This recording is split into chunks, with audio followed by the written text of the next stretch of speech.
Vamos a leer hoy el Evangelio según San Lucas en el capítulo 2, versículos 22 al 35. Cuando se cumplieron los días de la purificación según la ley de Moisés, los padres de Jesús lo llevaron a Jerusalén para presentarlo al Señor, de acuerdo con lo escrito en la ley del Señor. Todo varón primogénito será consagrado al Señor, y para entregar la oblación, como dice la ley del Señor, un par de tórtolas o 2 pichones. Había entonces en Jerusalén un hombre llamado Simeón, hombre justo y piadoso, que aguardaba el consuelo de Israel. Y el Espíritu Santo estaba con él, y le había sido revelado por el Espíritu Santo que no vería la muerte antes de ver al Mesías del Señor. Impulsado por el Espíritu, fue al templo. Y cuando entraban con el niño, Jesús y sus padres, para cumplir con él lo acostumbrado según la ley, Simeón lo tomó en brazos y bendijo a Dios diciendo: Ahora, Señor, según tu promesa, puedes dejar a tu siervo irse en paz, porque mis ojos han visto a tu Salvador, a quien has presentado ante todos los pueblos, luz para alumbrar a las naciones y gloria de tu pueblo Israel. Su padre y su madre estaban admirados por lo que se decía del niño. Simeón los bendijo y dijo a María su madre: Este ha sido puesto para que muchos en Israel caigan y se levanten, y será como un signo de contradicción. Y a ti misma una espada te traspasará el alma, para que se pongan de manifiesto los pensamientos de muchos corazones. Palabra del Señor. Gloria a ti, Señor Jesús.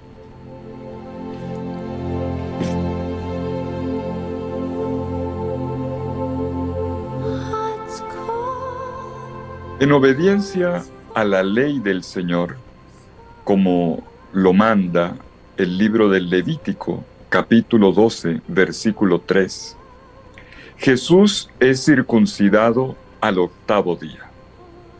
Una tradición bíblica que tiene su raíz desde Abraham, como se habla en Génesis capítulo 17, versículos 11 y 12. De esta forma, el niño Jesús entra a ser parte del pueblo de Abraham, del pueblo de Israel, que es el pueblo de la alianza. El narrador de Lucas pone el acento en el hecho de que se cumple la orden que Dios le dio a María en la Anunciación. El ángel le dijo a María que el niño se llamaría Jesús y que le pusiera ese nombre. Que María y José se atengan puntualmente a la ley y que cumplan con este mandato de Dios, indica que todos estos acontecimientos se conducen según la iniciativa de Dios. La iniciativa es de Dios, no de los papás del niño. Lo normal es que sea el papá el que le ponga el nombre al niño, pues aquí quien le pone el nombre es Dios. Dios es su padre, y su nombre es Jesús, Yeshua, que significa Dios salva. El rol del niño Jesús es el de ser salvador de todos los pueblos de la tierra, como vamos a ver enseguida en el resto del relato. Inmediatamente podemos notar cómo Lucas nos pone ante una escena grandiosa: la presentación de Jesús en el templo. La leímos el domingo pasado, y hoy y mañana podemos retomar este pasaje con un poco más de calma. El episodio se subdivide en 3 partes. Cada parte está marcada por diferentes personajes. Veamos. La primera es el evento de la purificación de María, en Lucas 2, 22 al 24. Aquí aparecen los progenitores y Jesús, pero curiosamente, los progenitores no se mencionan explícitamente.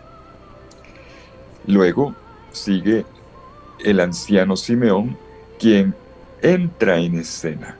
Y entra en escena en el capítulo 2, versículos 25 al 35, bendiciendo a Dios y también a los papás del niño Jesús. Ocasión en la que pronuncia una oración que hoy continuamos repitiendo en la liturgia de la Iglesia y que conocemos con el nombre de Nunc Dimittis, que significa ahora puedes dejarme ir en paz. Así comienza la oración. Ahora, Señor, según tu promesa, puedes dejar a tu siervo irse en paz. Y tenemos una tercera parte que da el protagonismo a la profetisa Ana. Lucas capítulo 2, versículos 36 al 38. La anciana Ana, que habla del significado de la persona de Jesús a todos los que se encontraban aquel día en el templo. Pues hoy leemos las dos primeras partes, la purificación de María y el encuentro con Simeón. Y la liturgia aplaza para mañana la tercera parte, que es la profecía de Ana. Vamos a detenernos, si les parece, en la segunda parte, donde el anciano Simeón pasa a primer plano. Es un encuentro curioso. Un anciano y un niño. Un hombre que está en el final de sus días, al borde de la muerte, y que se encuentra con una criatura recién nacida. Una vida que termina, una vida que nace. Un anciano y un recién nacido. Y el efecto es increíble. El niño, el recién nacido, le renueva la vida al anciano. Veamos cómo el narrador nos presenta a este anciano llamado Simeón. Primero, nos da una descripción que podríamos llamar puramente interior. Digo puramente interior porque no sabemos cómo es su apariencia física, ni nada de su vida anterior. En cambio, Lucas nos da un retrato de su manera de ser y de lo que le está pasando por dentro. Dice 4 cosas. Es un hombre justo, es decir, un hombre que vive en obediencia a la ley, muy apegado a las palabras de Dios. Un hombre piadoso, es decir, sensible, que vive en oración. 3, movido por el Espíritu que está sobre él. Y 4, el Señor le ha regalado la gracia de una revelación. Es el destinatario del don de una revelación, de que ese niño que está entrando allí en el templo, en los brazos de sus papás, es el Mesías esperado por Israel y por todos los pueblos de la tierra. Y luego podemos ver lo que este anciano Simeón hace con Jesús y lo que dice acerca de él. ¿Qué hace con Jesús? Se dice con una frase simple pero contundente. María le entrega a este aparente desconocido su hijo recién nacido. ¿Una mamá lo haría? Pues María lo hace. Y Simeón recibe entre sus brazos al divino niño. Lo abraza. Y enseguida eleva una oración a Dios. Y junto con ellas le dirige unas palabras a María y a José. Sus palabras a Dios y a los progenitores del niño son en ambas ocasiones 2 bendiciones, 2 palabras de bendición que entrañan profecía. Simeón proclama de esta manera los efectos que tiene la venida del Mesías, en primer lugar con respecto a sí mismo. Por eso dice, ahora Señor, según tu promesa, puedes dejar a tu siervo irse en paz. Pero también lo que este niño trae para todos los pueblos de la tierra, para el pueblo de Israel al cual él pertenece, y en particular a la persona de María de Nazaret. Y estas palabras del anciano Simeón no son una ocurrencia personal, sino palabras inspiradas por el Espíritu Santo, palabras que llevan a reconocer a los que hoy las leemos en el signo del niño Jesús la presencia personal de Dios. Dios que ha venido a visitar a su pueblo, como ya lo había anunciado Zacarías en su Benedictus. Y no es un detalle menor que el anciano Simeón, así como la anciana Ana, sea una persona que está a la espera del cumplimiento de la promesa de Dios, de la venida del Mesías y de la consolación para Israel que Él trae. Además, como ya dijimos, está cerca de la muerte. Simeón está en ese borde de la vida que puede estar marcada o por la satisfacción de grandes realizaciones o también por frustraciones. Un anciano se puede sentir contento de la vida vivida o también frustrado de no haber hecho aquello que soñaba o aquello que esperaba. El anciano Simeón habría podido morir frustrado, pero no. Su esperanza se ve respondida por medio de la obediencia al Espíritu Santo. Veamos cómo lo expresa en su hermoso cántico. Ahora, Señor, según tu promesa, puedes dejar a tu siervo irse en paz, porque mis ojos han visto a tu Salvador, a quien has presentado ante todos los pueblos, luz para alumbrar a las naciones y gloria de tu pueblo Israel. Es una oración de alabanza y de bendición cortica, pero ella representa una síntesis lírica y orante de toda la teología de Lucas. Anticipa además temas que se van a desarrollar a lo largo del Evangelio y también del segundo volumen de Lucas, el libro de los Hechos de los Apóstoles. Simeón comienza con un ahora. Ahora, Señor, según tu promesa, puedes dejar a tu siervo irse en paz. Ahora, dice el versículo 29. Nin se dice en griego. Con el ahora se refiere a la presencia personal de Dios en la persona del Mesías. En términos parecidos, muy parecidos, va a hablar después Jesús en la sinagoga de Nazaret, en Lucas 4:21, cuando después de proclamar el texto de Isaías, Jesús diga, hoy, ahora se han cumplido estas palabras que han llegado a sus oídos. Jesús es el hoy de Dios, el ahora de Dios, no es el pasado. Esto no es un relato del pasado, no, esto es un acontecimiento del presente, un acontecer de Dios. Y esta oración que comienza con una hora, termina en su última frase con un anuncio del futuro, del don de la paz, que además ya había sido cantado por los ángeles en la noche de la Navidad, el don de la paz y de la salvación para todos los pueblos, para todas las naciones, la salvación universal que trae este niño Jesús. Podemos notar cómo Simeón comienza en su oración hablando de sí mismo. Así lo vemos en los versículos 29 y 30. Pero luego en la segunda parte, él ya no habla de sí mismo. Él extiende su mirada hacia todos los pueblos, con un gran horizonte universal sobre el cual va a llegar la obra salvífica que Jesús, el recién nacido, ha venido a traer al mundo. De esta manera, la salvación anunciada por los profetas, como dice el mismo Simeón, como lo ha dicho el profeta Isaías en el capítulo 40, versículo 5, como lo ha dicho el mismo Isaías en el capítulo 52, versículo 10.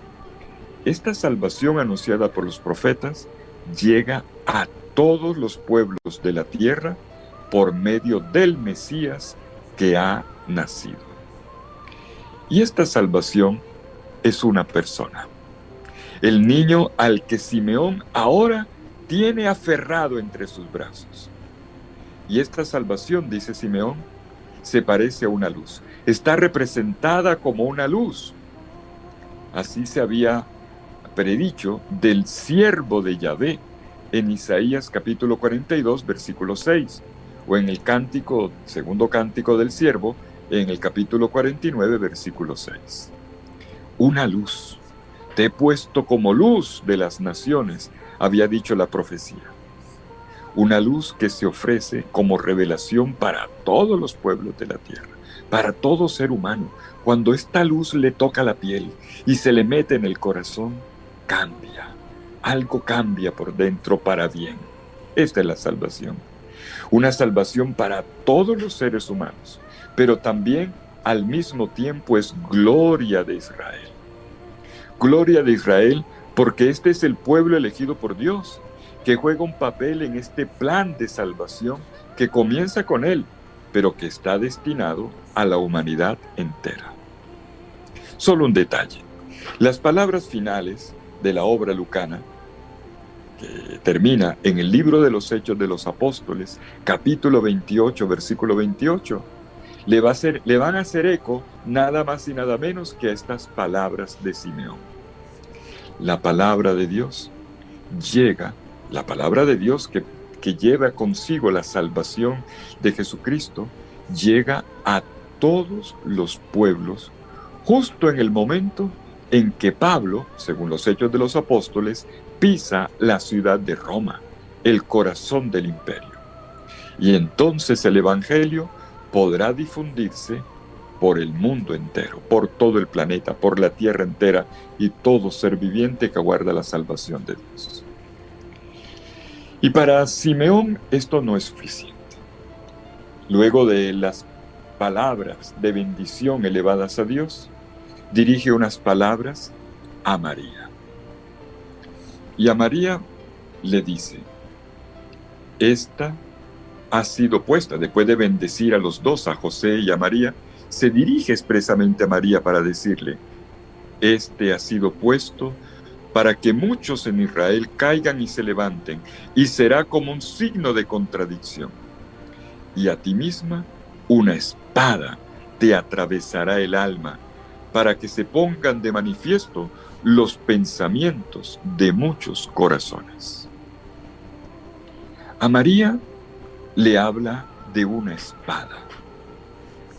Y la imagen de la espada no es más que la representación gráfica de lo que es Jesús en cuanto signo de contradicción, como lo dice el mismo texto en el versículo 34. Signo de contradicción porque no todo el mundo va a recibir bien a Jesús. Unos creerán, otros no.